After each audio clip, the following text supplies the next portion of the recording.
चलिए आज आप सबों के सामने दोबारा संस्कृत के शब्द संग्रह के रूप में, शब्दार्थ के रूप में इसका पार्ट 2 लेकर आया हुआ हूँ। तो आप सबों को पिछले दिन बता चुके हैं, आप लोगों को हमारे YouTube चैनल US विजडम के माध्यम से संस्कृत से जुड़े हुए, चाहे वह 10th हो, 12th हो या 9th से जुड़े हुए हो, जो भी हमारे YouTube चैनल US विजडम से चाहिएगा वो हर चीज़ आप सबों के सामने मिलेगा।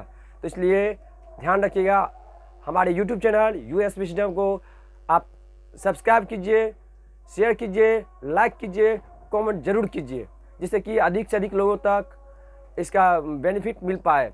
तो आप लोगों को इसका संस्कृत के शब्दार्थ पार्ट 2 लेकर आया हुआ हूँ। जैसे पिछले दिन पार्ट 1 शेयर किया था, लेकिन आज मैं पार्ट 2 आप लोगों के सामने रखने वाला हूँ और इस पार्ट 2 का आप लोग बेनिफिट जरूर लीजिए। तो देखिए, शब्दार्थ में जो है, जो महत्वपूर्ण शब्द है, जो ज़रूरतमंद है 10th के लिए, 12th के लिए, उसमें जो अनुवाद बनाने के लिए ज़रूरतमंद होता है, अनुवाद नहीं बन पाता है, वे सभी अनुवाद या जो भी संस्कृत में दिए हुए गद्य होता है, जो भी पैराग्राफ होता है, उस चीज़ को आप लोग भली भांति समझ पाएंगे यदि इन सभी शब्द को आप लोग बारीकी से समझ लेते हैं, जान लेते हैं। तो देखिए, इसमें कौन कौन सा शब्द है, क्या इनका अर्थ आता है, संस्कृत में क्या लिखा हुआ है और इनके हिंदी में अर्थ क्या होता है, इसको जानना सबसे बेहद आसान है और इस चीज़ को ध्यान रखिए, बिल्कुल हो जाएगा।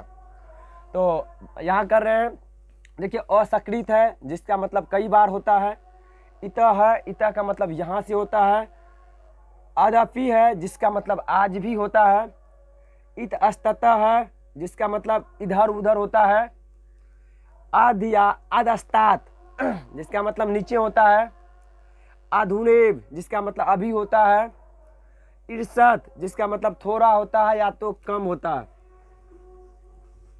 कम भी कहते हैं, दिवा जिसका मतलब दिन में होता है, कृत जिसका मतलब कहाँ से या क्यों भी होता है।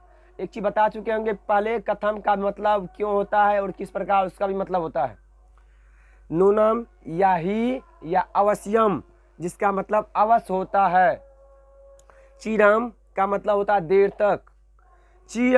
ये चिरम है हर्षी के साथ, ये दीर्घी वाला चिर जो होता है, चिरम जिसका मतलब वस्त्र होता है। पश्चात जिसका मतलब बाद में होता है।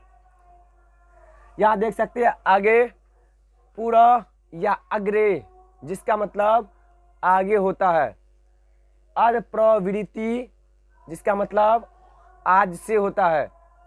प्रवृत्ति, ये ध्यान रखिएगा, प्रवृत्ति जिसका मतलब से होता है। यदि या चेत जिसका मतलब यदि होता है। अंतरा जिसका मतलब बीच में होता है। ऊर्ध्वम जिसका मतलब ऊपर होता है। तू या तरही जिसका मतलब तो होता है। चिरम चिरेन मतलब देर से होता है।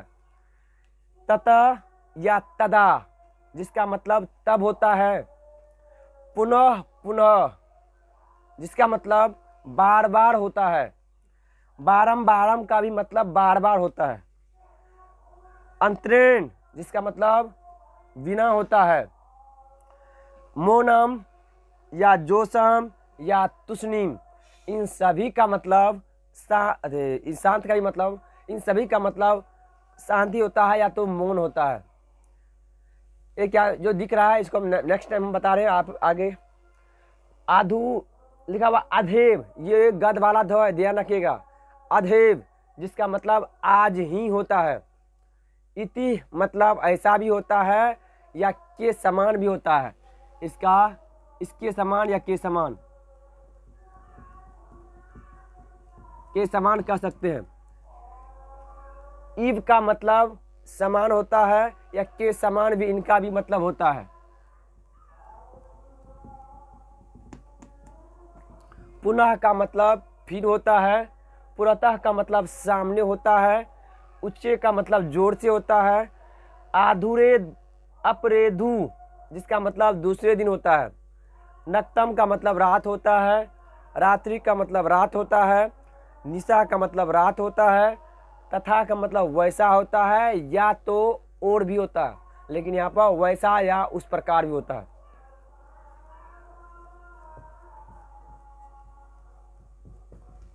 यावत का मतलब तक होता है या तब तक होता है। बही का मतलब बाहर होता है। तो जिसे ध्यान अपने आप को नोट करना हो तो ध्यान रखना, स्क्रीनशॉट ले लीजिए जिससे कि आप आसानी से उस चीज़ को अपने आप में नोट कर पाएँ। और ज़रूर इसको नोट करके एक दो बार ज़रूर इसको ध्यान रखिए, ज़रूर इसको पढ़िए, जिससे कि आसानी से अपने आप में रहेगा और आप आसानी से किसी भी संस्कृत के वाक्यों को, हिंदी के वाक्यों को संस्कृत में अनुवाद कर सकते हैं या संस्कृत के वाक्यों को हिंदी में अनुवाद कर सकते हैं। इसके लिए बारी बारी से हम संस्कृत से जुड़े हुए अनुवाद और इसके जुड़े हुए जो भी ज़रूरतमंद होता है, चाहे वह अनुवाद करने का तरीका किस प्रकार से होगा, क्या ज़रूरतमंद होता है, वो सारे चीज़ आपको हमारे यूट्यूब चैनल यूएस विजडम के माध्यम से ज़रूर मिल जाएगा, ये ध्यान रखिएगा।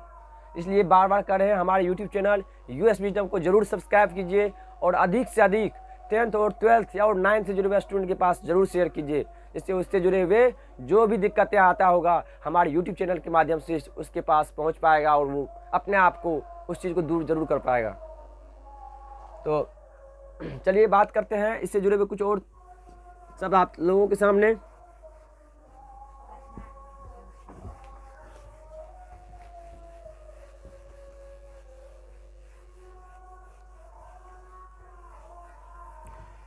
कुछ इस प्रकार के जो भी शब्द हैं कुछ और आप लोगों के सामने रख रहे हैं, जैसे कि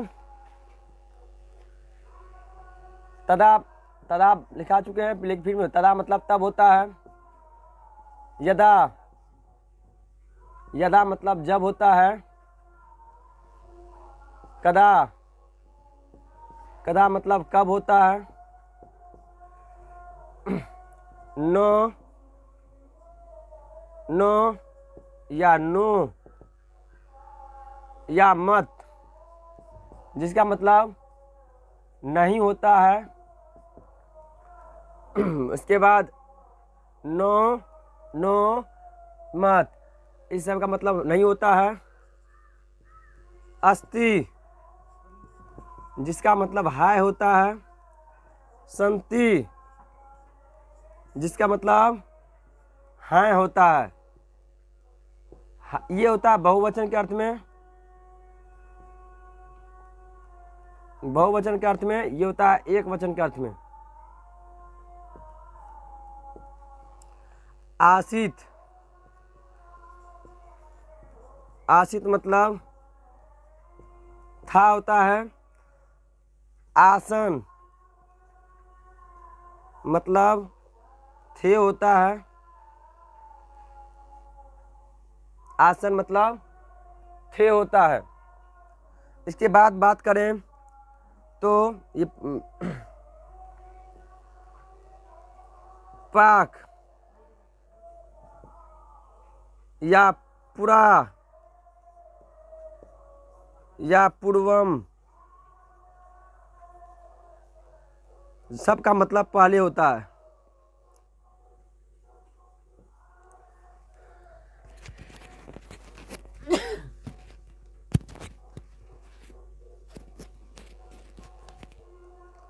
तो इस चीज़ को ध्यान रखिएगा। तो तदा मतलब तब, यदा मतलब जब, कदा मतलब कब, नो या नो मतलब या मत मतलब नहीं, यष्टि मतलब है, संति मतलब है, आसित मतलब था, आसन मतलब थे, पूरा या पूर्वम या पाक मतलब पहले होता है। चलिए इसके अलावा कुछ और शब्द आप लोगों के सामने रख रहे हैं,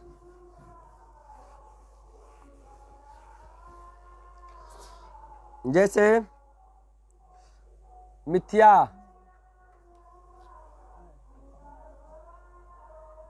मृषा, मृषा या मिथ्या,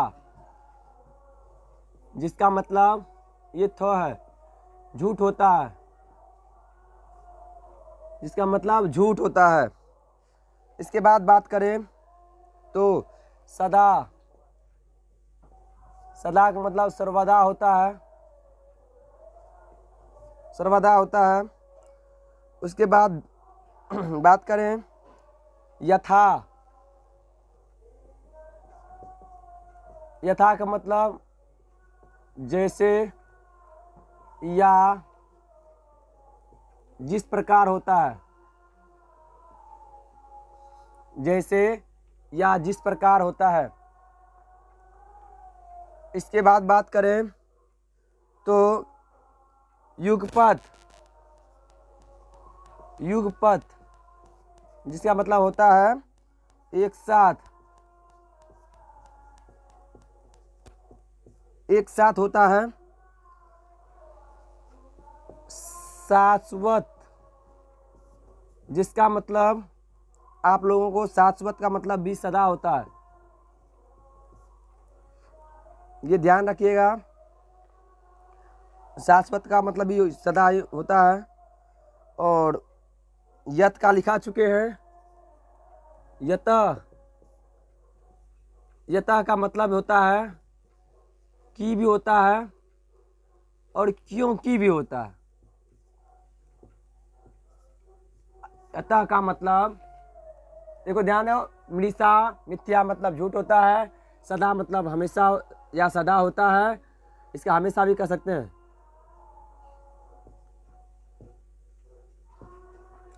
यथा मतलब जैसे या जिस प्रकार होता है। युगपत मतलब एक साथ होता है। शाश्वत मतलब सदा होता है। यतः मतलब कि या क्योंकि होता है। एक जगह बताए होंगे इसका, यत का मतलब कि लिखाए होंगे पीछे पहला जो पार्ट था उनमें, यहाँ पुनः हम दे रहे हैं, इस चीज़ को ध्यान रखिएगा। एक जगह अकस्मात का मतलब अचानक दिए होंगे और सहसा का भी मतलब अचानक होता है।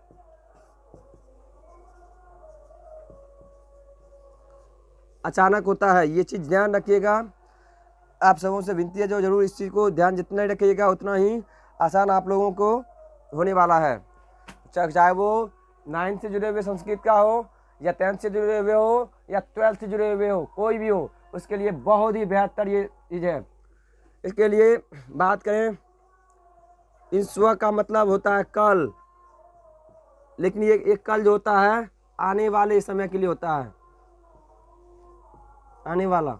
जैसे कि मैं कल विद्यालय जाऊंगा मतलब भविष्य में, तो इसके साथ ही एक स्व का प्रयोग होगा कल के लिए। एक होता है या, ये जो होता है इसका भी मतलब कल होता है, लेकिन ये बीता हुआ होता है। जैसे कि मैंने कल विद्यालय गया, वो चीज हो चुका है, बीते हुए इसका स्व का प्रयोग किया था, हाय का। एक होता है स्व हो गया आने वाला, आने वाला कल के लिए, हाय हो गया बीते हुए कल के लिए। इसके बाद बात करें तो